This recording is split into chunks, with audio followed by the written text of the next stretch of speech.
The Grand Chamber of the Galactic Council was a testament to cosmic architecture, a perfect hemisphere of polished obsidian that seemed to drink the light of the distant stars visible through its transparent dome. Beings from 100 worlds filled the tiered seats, their forms a kaleidoscope of biological evolution. There were the silicates, crystalline entities that chimed with every thought, the glimmerfolk of Cygnus X1 whose bodies were woven from captured starlight, and the hulking armor grok who communicated through subsonic rumbles that vibrated through the very floor. All eyes, or their equivalent sensory organs, were fixed on the lone figure standing in the center of the floor. Ambassador Elena Vasquez stood perfectly still, her hands clasped behind her back in a posture of military precision she had never quite been able to shed. For 5 years she had been humanity's voice in this chamber, a voice that had spoken of art, of science, of cultural exchange, and of the profound peace humanity had finally achieved after millennia of self-inflicted conflict. Today that voice would have to speak of something else. From his elevated platform, High Counselor Thexer adjusted his ornate robes of fabric shimmering like a reptile's skin in the chamber's ambient light. His face was a mask of leathery scales, and unblinking golden eyes was impossible to read, but his voice carried the weight of finality, a tone Elena had learned to dread. Ambassador Vasquez, he began, his voice a low resonant hiss that was amplified throughout the chamber. The Council has heard your request for military assistance against the Krillin Empire's expansion. We have deliberated. We have made our decision. Elena felt a familiar cold knot tighten in her stomach, a physical manifestation of the dread she had been nursing for weeks. She kept her expression neutral, a diplomat's mask she had perfected over years of practice. She had learned to read the currents in this room, the subtle shifts in posture, the telepathic emanations from the more psionically gifted species. The current today was frigid, a tide of pity and condescension. This was not going to go well. The Krillin Empire has issued a legitimate territorial claim. Thexer continued, his gaze sweeping over the assembled delegates as if seeking their silent affirmation. While we understand your people have settled those 3 worlds in the Epsilon Eridani system, the Krillins discovered them first according to ancient star charts that predate your species' first use of fire. The Council recommends you negotiate a peaceful transfer of colonies. Negotiate, Elena's voice was calm, measured, but inside a firestorm of anger and betrayal was raging. She turned her full attention to the High Counselor. High Counselor, the Krillins are not negotiating. They have issued an ultimatum. They are demanding we abandon 3 worlds where 15 million human beings live, work, and have built lives. They have given us 48 hours to comply. That is not negotiation. That is a surrender demand delivered at gunpoint. A large amorphous being that resembled a floating jellyfish, its body iridescent and pulsing with a soft internal light, rose slightly from its seat on the left side of the chamber. It was Counselor Vasha, representing the aquatic collective of Hydros Major. Its voice was a melodic chorus that echoed directly in the minds of all present. Ambassador, your species is new to this galactic stage. You must understand that the Krillins are a warrior race forged in the crucible of eternal conflict. They have never lost a war in 400 years. Their entire culture is built on conquest and strength. It is better, wiser to cede this ground than to face their wrath. Many species have done so and survived to prosper under their rule. Elena turned to face the shimmering entity.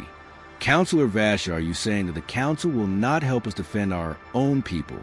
That the principles of this Council of mutual defense and sovereignty do not apply to humanity? We are saying, Thexer interrupted, his tone sharp and dismissive, that violence is not the answer. Humanity has been a member of this community for 23 years. In that time, you have shown remarkable skills in art, culture, and diplomacy. You are a soft species, Ambassador. You have no natural weapons, no armor plating, no great physical strength. The Krillins are 3 times your size, with claws that can tear through the hull of a starship. You build museums, they build empires.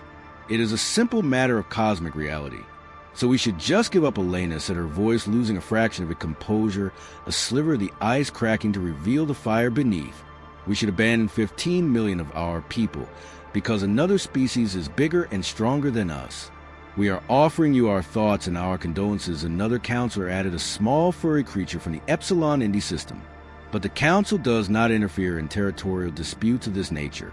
Most species find a way to coexist with the Krillins. Fighting them is unthinkable. It is contrary to the civilized order we have all worked so hard to establish. The massive circular doors to the chamber suddenly slid open with a deafening clang that shattered the chamber's hushed reverence. The sound was so jarring, southwest out of place, that several counselors flinched. A figure filled the doorway, a mountain of muscle and scales that radiated pure menace. War Master Drathel entered his massive form, forcing the doors to their limits. The Krillin commander stood nearly 3 meters tall, covered in dark red scales that looked less like biology and more like forged armor. His head was reptilian with a heavy brow that shadowed deep-set burning yellow eyes. He wore no uniform, only a simple harness of black leather that held a vicious-looking blade at his hip. He didn't walk so much as stalk, his clawed feet clicking on the polished floor.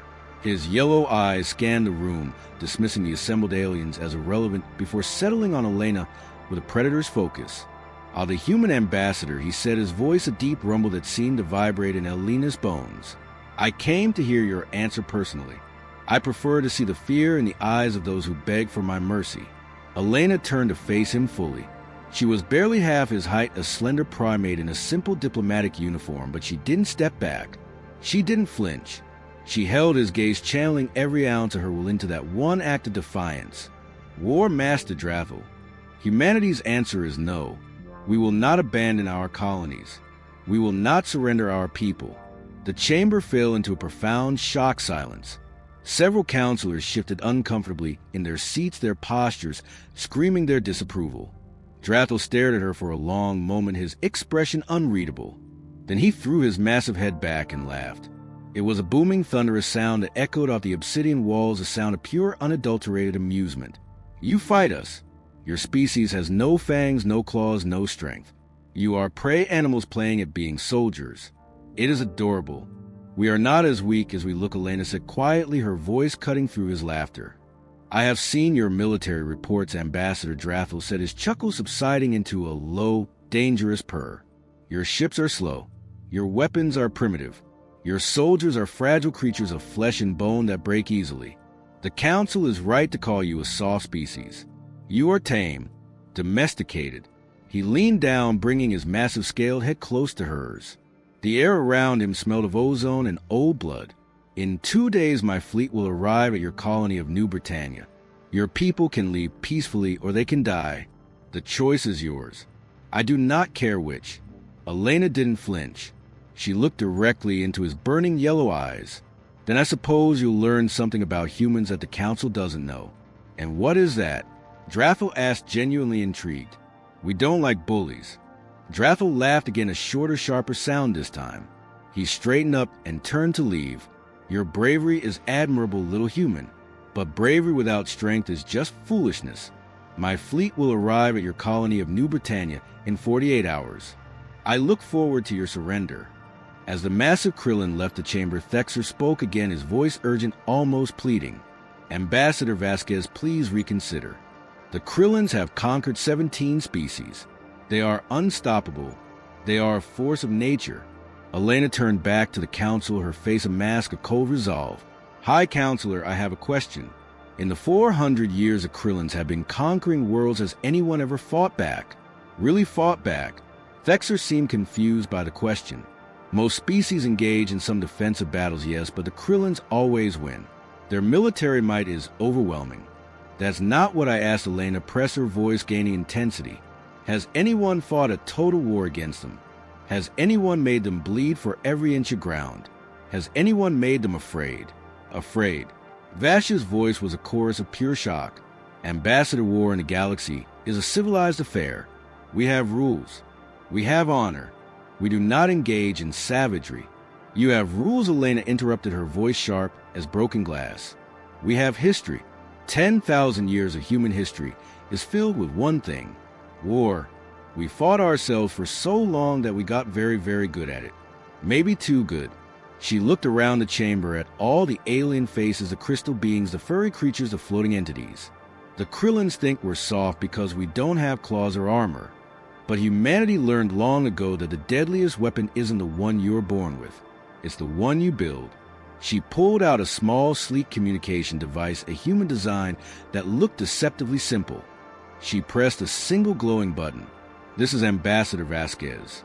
In returning to Earth immediately, inform Admiral Kovish to implement Protocol Omega. Protocol Omega. Ambassador Thexer said, his voice laced with sudden alarm. What is Protocol Omega? Elena looked at him with an expression that made several counselors lean back in their seats. It wasn't anger. It wasn't fear. It was a cold, terrifying determination. It's what happens when you back a peaceful species into a corner, she said quietly. The council wanted us to be diplomats. We tried. We send you our art, our music, our science. But if the Krillins want war, then war is what they'll get. Not the civilized kind you're used to. Real war. Human war. You cannot win, Thexer stated as certainty unwavering. Maybe not, Elena admitted, a flicker of something dark in her eyes. But I promise you this, High Counselor, if we go down, we're taking them with us. And every species in this galaxy will learn a very important lesson about humanity. What lesson? Vesna, the fairy counselor, asked, her voice trembling slightly. Elena walked toward the exit, her footsteps echoing in the silent chamber. At the door, she turned back one last time, her silhouette framed against the light of the corridor. That we may be soft on the outside, but when you push us, you'll find something very, very hard underneath. The Krillins wanted a fight. They're about to discover what happens when you pick a fight with a species that spent 10,000 years fighting itself. She left the chamber, leaving behind a council that suddenly wasn't sure about anything anymore. The air was thick with a new emotion, one they had not associated with humanity in over 2 decades. Fear. Back on Earth, in the subterranean command center of the United Earth Federation headquarters, Admiral Mikhail Kovic received the encrypted message. The words Protocol Omega burned on the main screen stark white on a field of red. He was a man carved from granite with a face that was a roadmap of every conflict humanity had fought since reaching for the stars. His hair was steel gray and his eyes, a piercing blue, had seen the void between worlds and the darkness in men's hearts. He looked at his command staff, their faces illuminated by the glow of their consoles, all of them waiting for the order that would change everything. Gentlemen and ladies, he said, his voice steady, betraying none of the weight of the moment. The Krillins are coming. The council won't help us, so we do this ourselves. He pressed a large red button on his console, a button that had never been pressed before. Begin Operation Retaliation. Show them what humans do when threatened. The staff began moving, immediately their training taking over. They pulled up battle plans that had been prepared for decades, simulations run, and strategies refined in secret. Plans the council had never seen. Plans that would redefine the very concept of warfare in the galaxy. Plans that would change the galaxy forever. War was coming, and the galaxy had no idea what humanity was truly capable of. War Master Drathel sat in his command chair aboard the battleship Crimson Fawn, watching the main view screen with deep satisfaction. The starfield ahead was pristine, untouched. 47 Krillin warships moved through space in perfect, intimidating formation, their hulls gleaming red and black under the light of distant stars. It was an impressive sight, one that had made countless species surrender before a single shot was ever fired. The Crimson Fawn itself was a monster of a ship, a kilometer of spiked armor, and weapon ports, a symbol of Krillin supremacy. We are approaching the human colony of New Britannia. His tactical officer reported, his voice a low hiss. The planet is within weapons range. Any response from the humans? Drathel asked, a hint of boredom in his voice. He expected the usual panic communications, the begging. Nothing, War Master. No communications. No defensive formations. Their orbital stations are active, but they have made no aggressive moves. They are silent. Drathel nodded. This was how it always went. The prey species saw his fleet and realized the fight was already over. Soon the human colony administrator would appear on his screen, stammering, offering surrender, promising tribute. It was a script he had enacted a dozen times. Open a channel to the planet, he ordered. Let us give them one last chance to grovel. The communications officer worked for a moment, his claws dancing over a crystalline panel. Then he shook his head, his crest falling in confusion. War Master, they are not accepting our hails. They are not even acknowledging our presence. Not accepting. Drathel frowned. That was unusual, arrogant even. Then target their primary city with a warning shot. A single plasma bolt near their capital building. Let them see our power. The weapons officer locked onto the target and fired. A brilliant streak of superheated plasma shot toward the blue and green planet, a spear of molten death. Drathel watched, waiting for the expected atmospheric detonation, the panic screams that would surely follow. The plasma bolt never reached the surface. A beam of intense, coherent light so bright it hurt to look, it shot up from the planet's surface, intercepting the bolt in the blackness of space. The two energies met and the plasma bolt dissipated in a silent, violent flash of pure energy. What was that? Drathel demanded, leaning forward in his chair. Analysis shows it was a high-energy laser war, Master the Science Officer stammered. But the power level is far beyond what our intelligence report suggested the humans possessed. It should not be possible for them to generate that much power and focus it through an atmosphere. Before Drathel could respond, a new sound pierced the bridge. Alarms began blaring throughout the ship, a high-pitched wail that was unheard of on a Krillin vessel. War Master multiple contacts. They were hiding in the asteroid field. The view screen changed to show tactical data. 20 human ships much smaller than the Krillin vessels were emerging from the nearby asteroid belt. They had been sitting there waiting, completely hidden from Krillin sensors running cold and dark like tombstones in the void. How did we not detect them? Drathel roared, his satisfaction turning to rage. They appear to have been running completely silent war. Master the Sensor Officer replied, his voice trembling. No power signatures, no heat emissions. They were drifting like dead rocks. Our sensors are calibrated to look for active ships, not inert debris.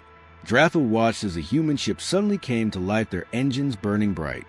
But they didn't move forward in formation like proper warships. Instead, they scattered in all directions, moving in chaotic, unpredictable patterns like a swarm of angry wasps. All ships engaged the enemy. Drathel commanded. Show these humans how real warriors fight. The Krillin fleet moved to intercept their massive ships, turning with ponderous, predictable grace.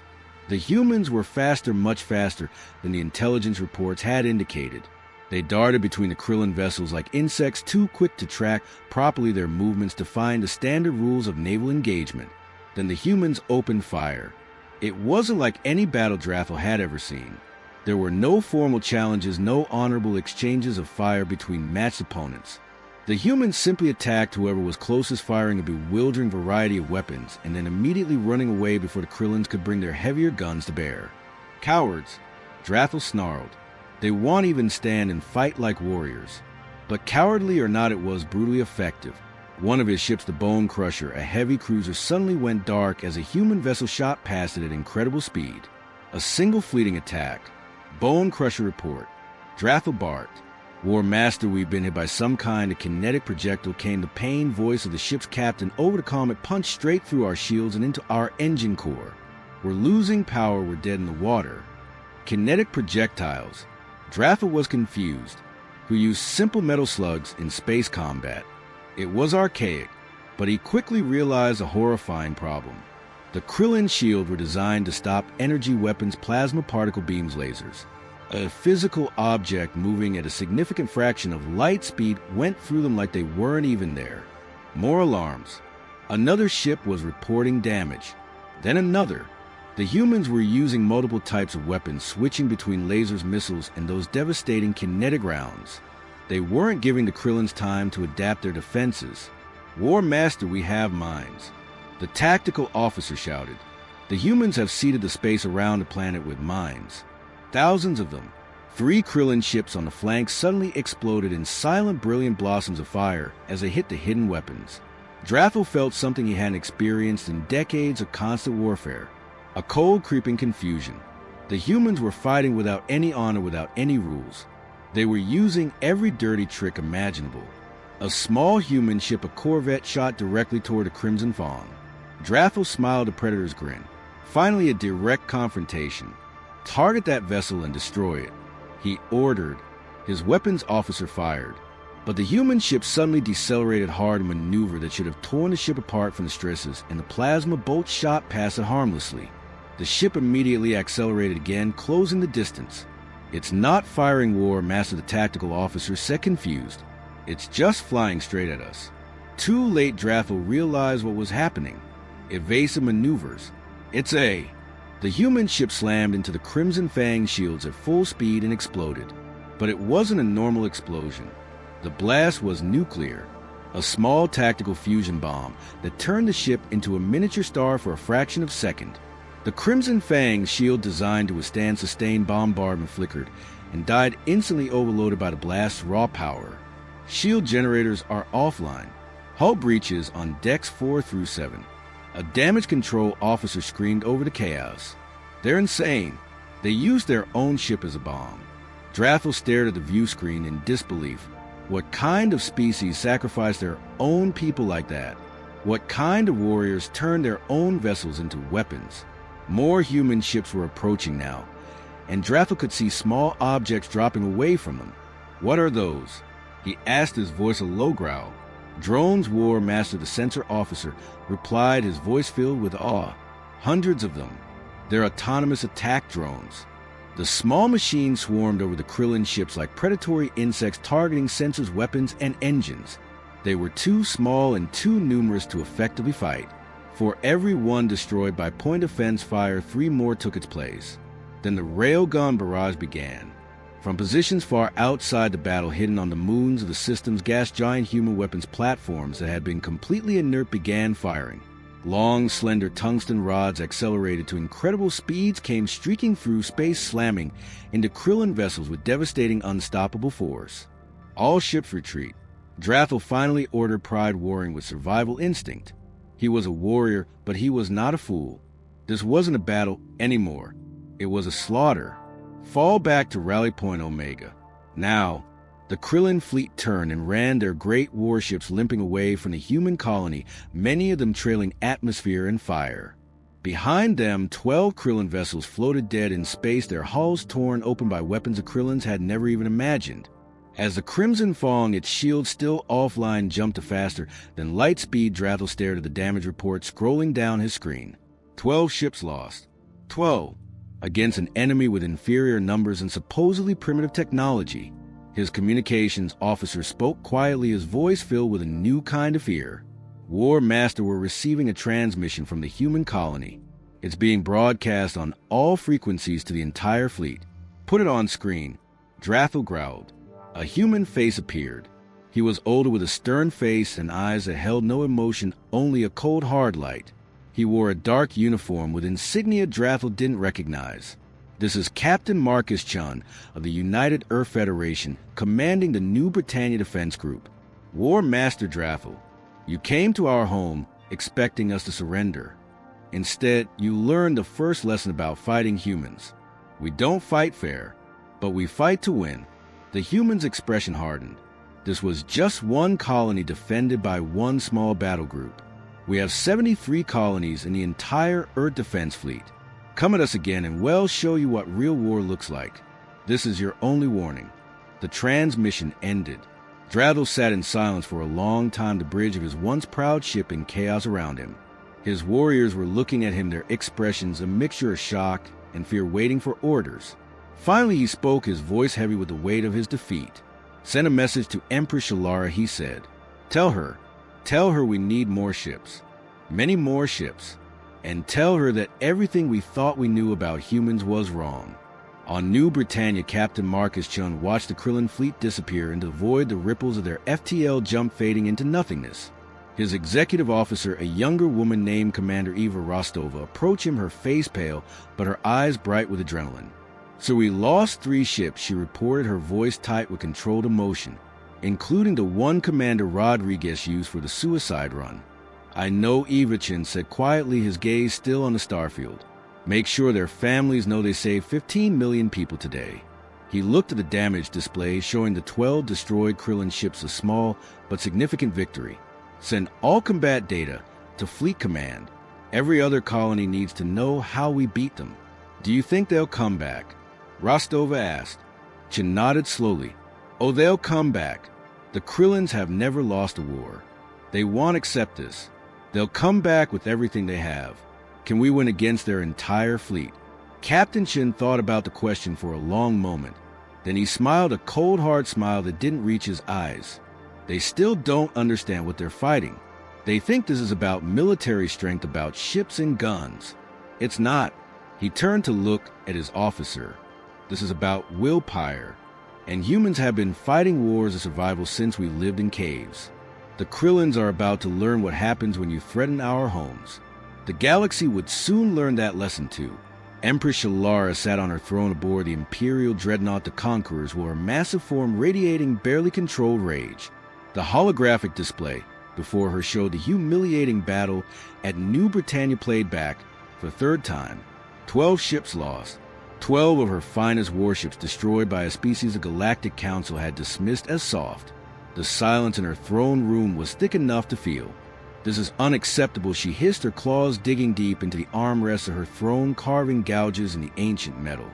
"War Master Draffel explained to me how you lost 12 ships to these prey animals." Draffel stood before her, his head bowed in shame, the holographic light reflecting off his scales. "Empress, the humans do not fight as we expected. They do not follow the rules of honorable combat. They use deception, ambush, and weapons we have never encountered. They sacrifice their own ships and crews for tactical advantage. It is barbaric. Then we will bring overwhelming force," Shallara declared, her voice a roar that made the very deck plates vibrate. "Gather the Grand Armada, 200 ships. We will crush the human colony at Proxima Station and show them the price of defiance." Empress Draffel said, carefully choosing his word with the precision of a bomb disposal expert. "Perhaps we should reconsider. The humans are nothing." Shallara roared, cutting him off. "They are a weak species that got lucky once. With the Grand Armada we will destroy them completely. No more warnings. No more mercy. We will turn their colonies to ash. This is my decree." 3 weeks later, the largest Krillin military force assembled in 2 centuries gathered at the edge of human space. 217 warships, including the massive dreadnoughts that had conquered worlds, hung in the void like a swarm of locusts ready to descend. Admiral Mikhail Kovic watched their approach from the command center on Proxima Station, humanity's most important colony outside the Sol system. The station was a massive ring structure, a city in orbit around a verdant world, and it was now the most heavily fortified place in human history. "Admiral, the Krillin fleet is dropping out of FTL," his tactical officer reported, her voice steady despite the impossible odds.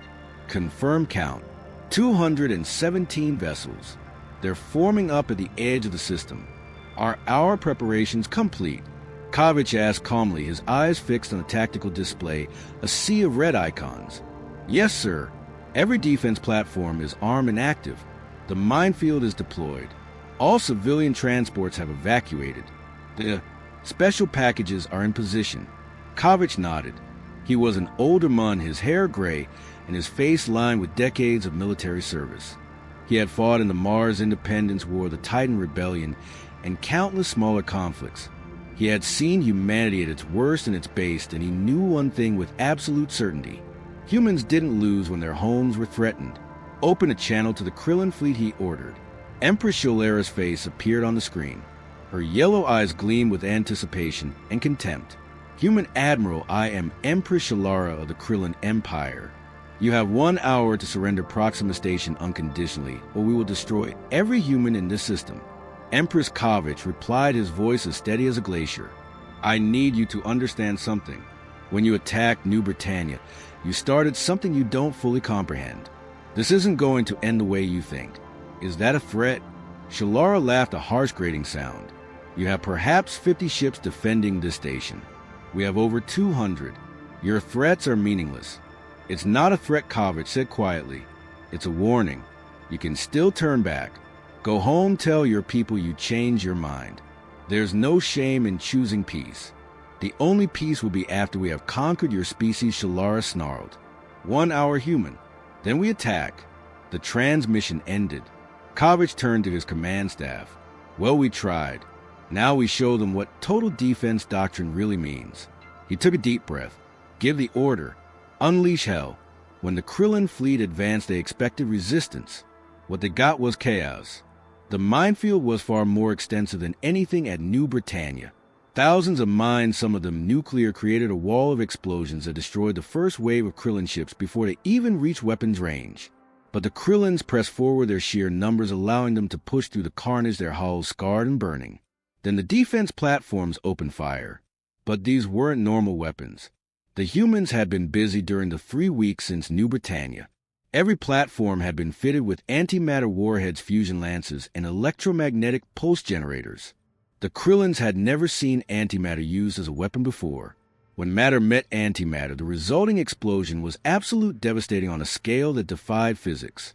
3 Krillin dreadnought ships the size of cities simply ceased to exist, converted to pure energy in silent, blinding flashes. "What is that weapon?" Shalara screamed at her science officer, her voice a mixture of terror and fury. Analysis shows it's antimatter. Empress, the officer stammered, his scales pale. They're annihilating matter itself. It's impossible. But the antimatter weapons were just the beginning. As the Krillin fleet pushed deeper into the system, human ships appeared from behind Proxima Station's moon. These weren't the small agile vessels from New Britannia. These were proper warships, massive brutalist designs bristling with weapons. They opened fire with rail guns that shot tungsten rods at a significant fraction of light speed. The Krillins fought back fiercely. Their plasma cannons and particle beams tore into human ships, destroying them one by one. But for every human ship lost, they took down 3 or 4 Krillin vessels. The humans were trading their lives for maximum damage, and they were doing it with terrifying efficiency. Then something happened that no Krillin had ever experienced. Their ship's computer systems began failing. Screens went dark, weapons refused to fire, life support flickered and died. We're under cyber attack. A technician shouted, his voice high with panic. Some kind of computer virus is spreading through our network. It's evolving, adapting to our security protocols. The humans had weaponized information warfare. Their hackers working from light years away had found ways into Krillin systems through 1,000 tiny vulnerabilities, and now they were shutting down ships from the inside. Dead vessels floated in space, their crews helpless as human ships picked them off one by one. But perhaps the most disturbing weapon was the psychological one. Every Krillin ship was receiving transmissions broadcast on all frequencies. They were battle songs from human history, discordant and violent. They were images of previous Krillin defeats looped over and over. They were intercepted communications played back to demoralize the fleet. The humans were attacking their minds as well as their ships. One transmission particularly disturbed Drathel, who was commanding a section of the fleet from his damaged flagship, the Crimson Fong, now hastily repaired. It was a human voice, calm and measured, speaking in perfect, unaccented Krillin. You are the Krillin Empire, undefeated for 400 years. But do you know why you've never lost? Because you never fought anyone who truly fought back. Every species you conquered gave up after a few battles. They valued survival over victory. We don't. We are humanity, and we have been killing each other for 10,000 years. We know 1,000 ways to destroy an enemy. We have studied every battle, every war, every conflict in our history. We turned warfare into a science. And now you will learn what that means. The transmission then began listing human battles. Thermopylae, where 300 held off thousands. Stalingrad, where humans fought over every single building for months. The Somme, where millions died in a grinding war of attrition. Hiroshima, where humans unleashed the atom. Battle after battle. War after war. A species that had spent its entire history perfecting the art of killing. The Krillin suddenly understood what they were facing.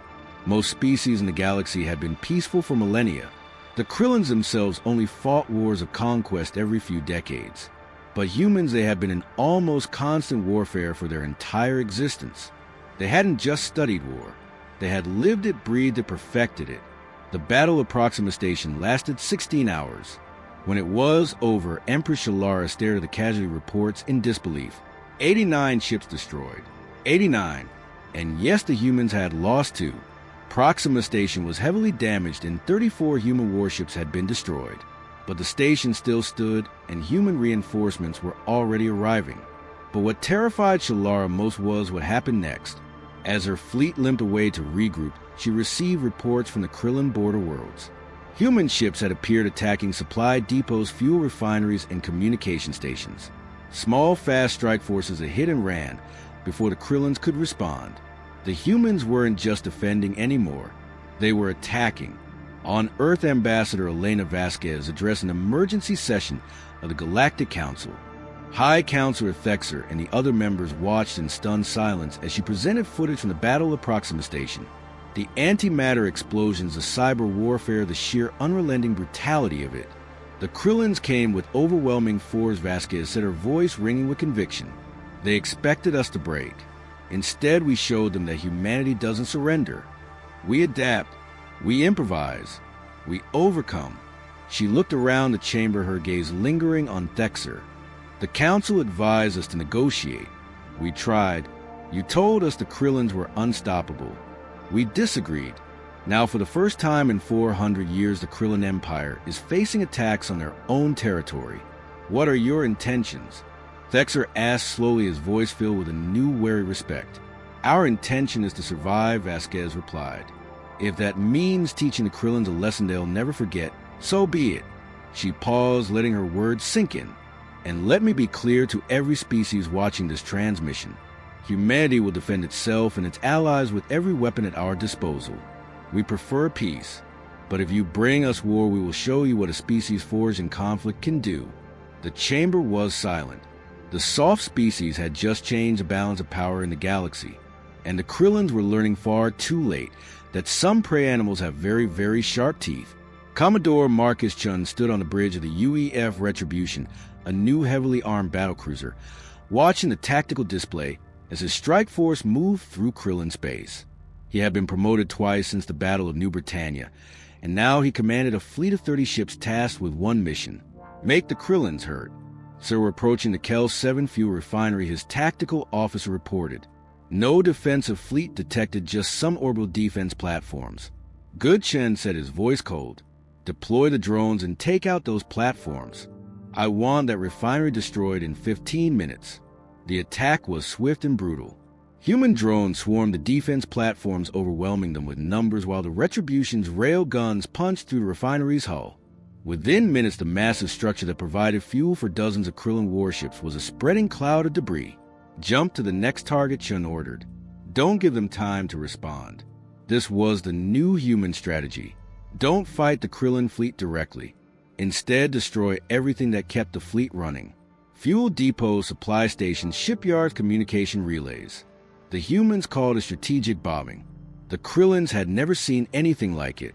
On the Krillin home world, Krill Prime War, Master Drathel sat in a strategy meeting with Empress Shalara and her senior commanders. The mood was grim. They destroyed 12 supply depots in the last week. One commander reported, his voice heavy with defeat. Our fleet is running low on fuel and ammunition. We can't maintain offensive operations if we have to protect our supply lines. Then hunt them down. Shalara roared. Send our fastest ships after these human raiders. We've tried, Empress Drathel said quietly. Every time we dispatch ships to intercept them, the humans are gone before we arrive. They strike and disappear. And when we do catch them, they fight with such ferocity that we lose more ships than we can afford. He pulled up a tactical display showing the latest engagement. This was yesterday at the Thurun shipyards. A human strike force of only 12 ships attacked. We had 30 ships defending. We destroyed 5 of their vessels, but they still managed to destroy the entire shipyard before escaping. They lost nearly half their force, but they considered it an acceptable price. Acceptable? Shalara's voice was incredulous. What kind of species considers losing half their force acceptable? One that values the mission more than individual survival, Drathel replied.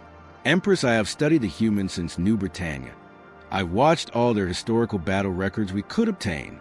They have a concept they call total war. It means using every resource, every tactic, every weapon to destroy the enemy's ability to fight. They don't just want to win battles. They want to make it impossible for us to continue the war. Another commander spoke up.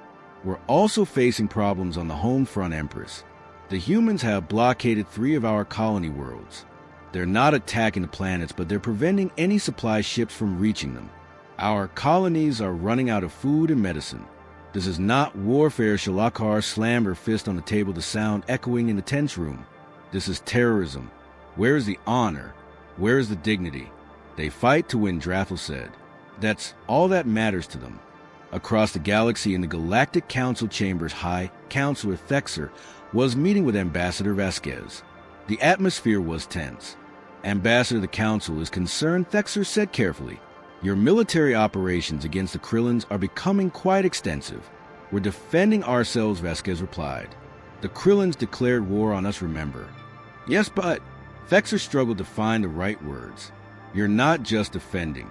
You're attacking their infrastructure. You're blockading their colonies. This is unprecedented. So is attacking our colonies with 200 ships, Vasquez said calmly. Counselor, you told us we couldn't win against the Krillins. You were wrong. Now we're showing them that attacking humanity has consequences. There are reports of food shortages on Krillin colonies. Another counselor interjected. Civilians are suffering. And whose fault is that? Vasquez's voice hardened. We didn't start this war. We didn't threaten anyone. The Krillins came to us with demands and threats. Now they're learning what happens when they pick a fight with humanity. If their civilians are suffering, Empress Shallara can end this war anytime she wants. Dexter leaned forward. What are your terms for peace, Ambassador? The same as they've always been, Vasquez said. The Krillins must withdraw all claims to human territory. They must pay reparations for the damages they've caused, and they must accept human observers in their military command structure to ensure they never do this again. Those terms are extremely harsh, Dexter said. So was losing hundreds of our people at Proxima Station, Vasquez replied. The Krillins wanted war. They got it. Now they'll live with the consequences. In Krillin space, Drathel was leading a defensive fleet protecting the moon of Krill Prime, the capital world. Intelligence suggested a major human attack was coming, though they didn't know where or when. War Master, we have incoming ships. The sensor officer suddenly shouted. 30 human vessels approaching at high speed. Drathel felt his blood run cold. 30 ships. That was Commodore Chen's strike force. They had destroyed more Krillin infrastructure than any other human unit. All ships' battle stations. Drathel ordered. Deploy defensive formations. Protect the orbital facilities at all costs. The human ships came in fast, their weapons already firing. But something was different this time. They weren't trying to hit and run. They were committing to a full battle. They're targeting our command ship. Someone shouted. Drathel watched as Chen's flagship, the Retribution, came straight at him. This was personal now. Two warriors who had faced each other across multiple battles were finally meeting head to head. The battle was fierce. Drathal's fleet outnumbered the humans 2-1, and this time they had been prepared for human tactics. The Krillins fought well, using their superior numbers to surround the human vessels. But the humans fought with a desperation and skill that Drathel had to admire even as he tried to destroy them. Every human ship seemed to know exactly where to be, exactly when to fire. They moved like a single organism, covering each other's weaknesses and exploiting every Krillin mistake.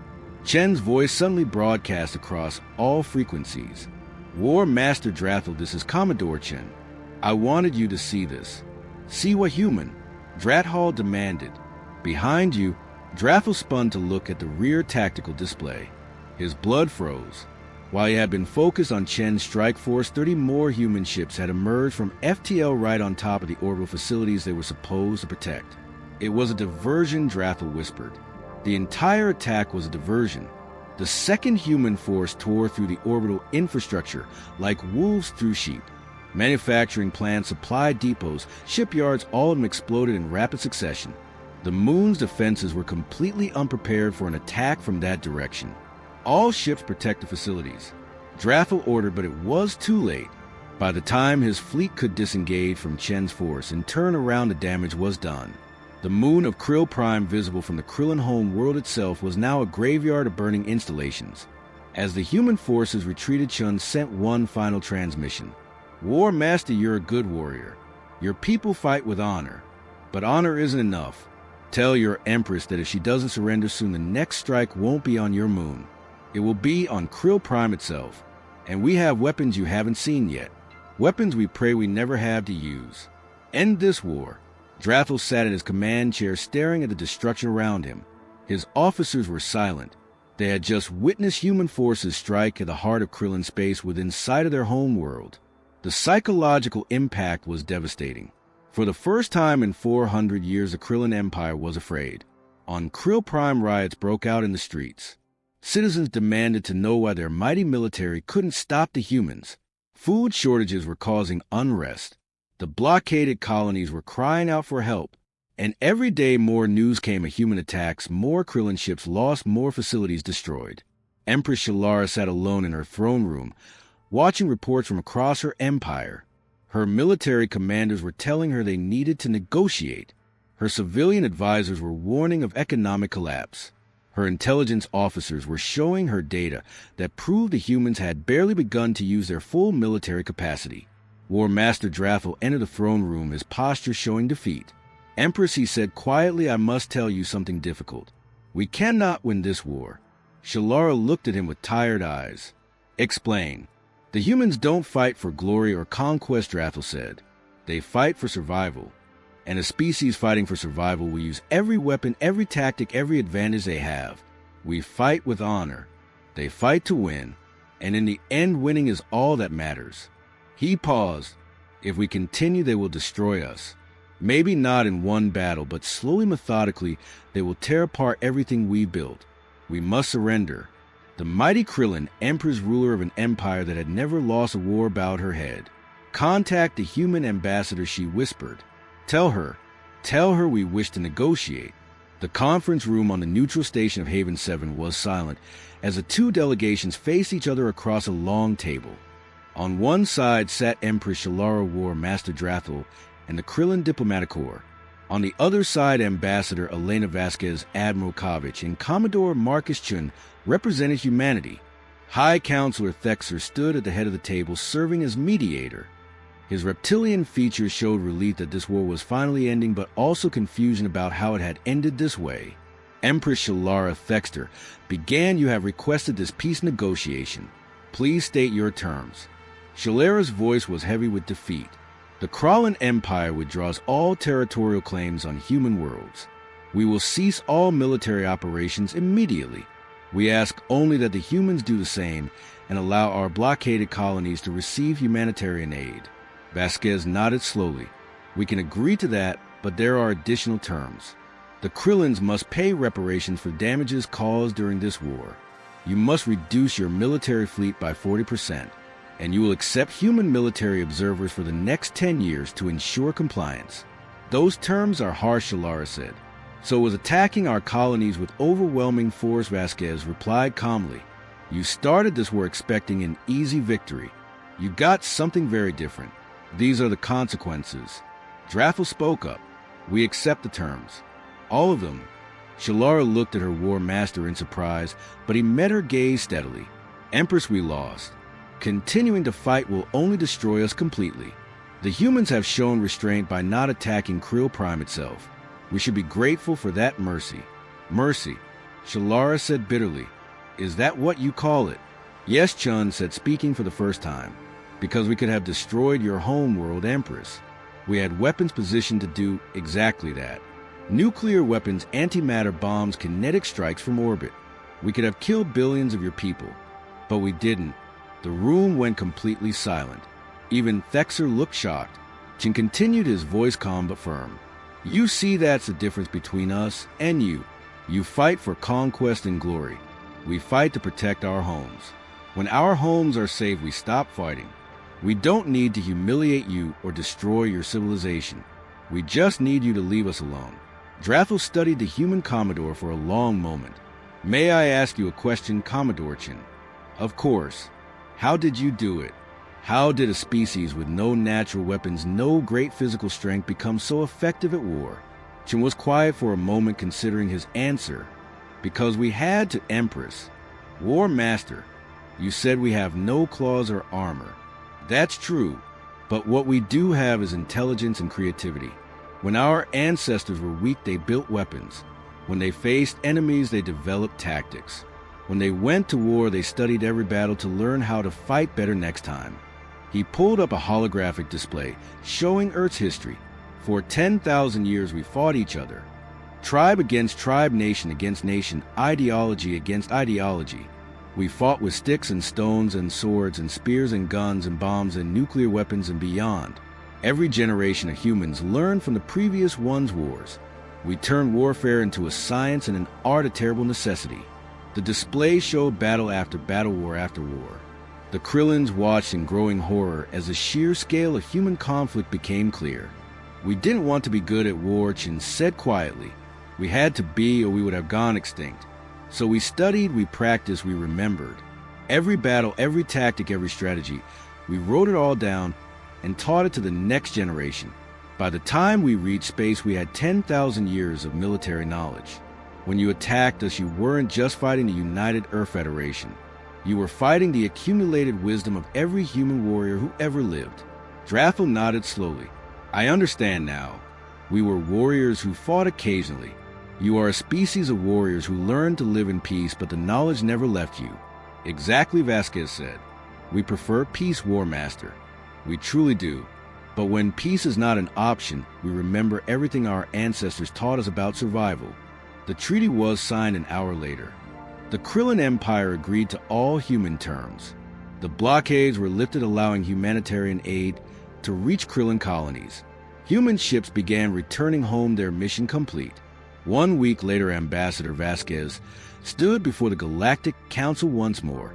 This time, the atmosphere was very different. Every council was paying close attention, and several new species had sent representatives specifically to hear her speak. Members of the council, Vasquez began. The war with the Krillins is over. They have surrendered unconditionally and agreed to our terms. But I'm not here today to celebrate a military victory. I'm here to speak about the future. She looked around the chamber, meeting the eyes of representatives from dozens of species. When the Krillins threatened us, we asked this council for help. You refused.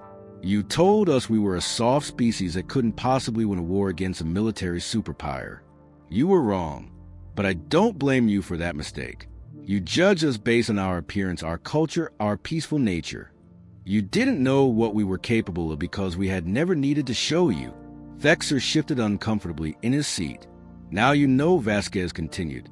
Humanity can fight. We can fight very well. But that's not the lesson I want you to learn today. She paused, her voice becoming firm. The lesson is this: never threaten humanity or its allies. If you do, we will defend ourselves with every weapon and every tactic we possess. But if you come to us in peace, if you offer friendship and cooperation, you will find no more loyal ally in the galaxy. A counselor from a small, relatively weak species raised a tentative hand. Ambassador, my people have long been threatened by larger, more aggressive species. Would humanity be willing to help defend others? Vasquez smiled. That depends. Are you willing to stand with us as true allies? Because that's what we offer. Not protection in exchange for subservience, but partnership between equals. If you're willing to defend us, we're willing to defend you. Within an hour, 12 species have requested formal alliance talks with humanity. Within a week, it was 30. Species that have been victims of aggression for centuries suddenly saw a new option. Ally with the humans who had proven they could win wars against overwhelming odds. On Krill Prime, Drathel met with Commodore Chun for a private conversation after the treaty signing. They sat in a small Spartan room, just two warriors who had faced each other in battle. I have to know, Drathel said. Did you enjoy the war? Chun looked surprised by the question. Enjoy it? No. War is terrible. We lost thousands of good people, ships, homes, families destroyed. There's nothing to enjoy about that. Then why are you so good at it? Because not being good at it means extinction, Chun replied. We learned early in our history that the species who couldn't fight didn't survive. So we became very, very good at surviving. He paused, but hair-raised the thing the Krillins never understood. We can separate war from hatred. We fought you because you threatened us, not because we hate your species. Now that the war is over, we can move forward. Move forward. Drathel was confused. In 50 years, War Master, our grandchildren might be allies. Humans don't hold eternal grudges. We fought.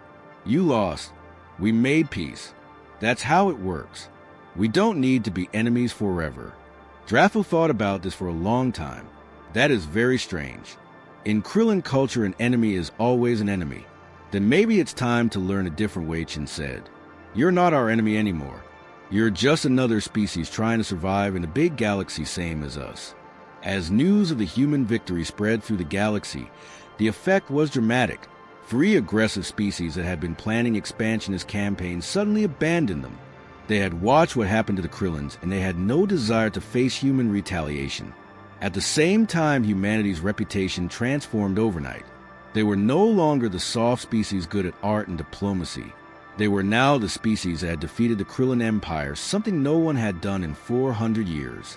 More importantly, they were the species that had shown mercy and victory, that had stopped fighting as soon as their enemies surrendered. The balance of power in the galaxy had shifted. 6 months after the war ended, a new alien civilization called the Zenthari attempted to bully a human trade convoy passing through neutral space. The Zenthari captain sent an aggressive message demanding tribute and threatening to destroy the convoy if they didn't comply. The human convoy captain, a merchant named Cerulus, simply transmitted a single file labeled Krillin War Archive. The file contained footage from the war battles, destroyed ships, the devastation of Krillin infrastructure, and finally the surrender ceremony. The Zhent-Hari ships immediately withdrew without another word.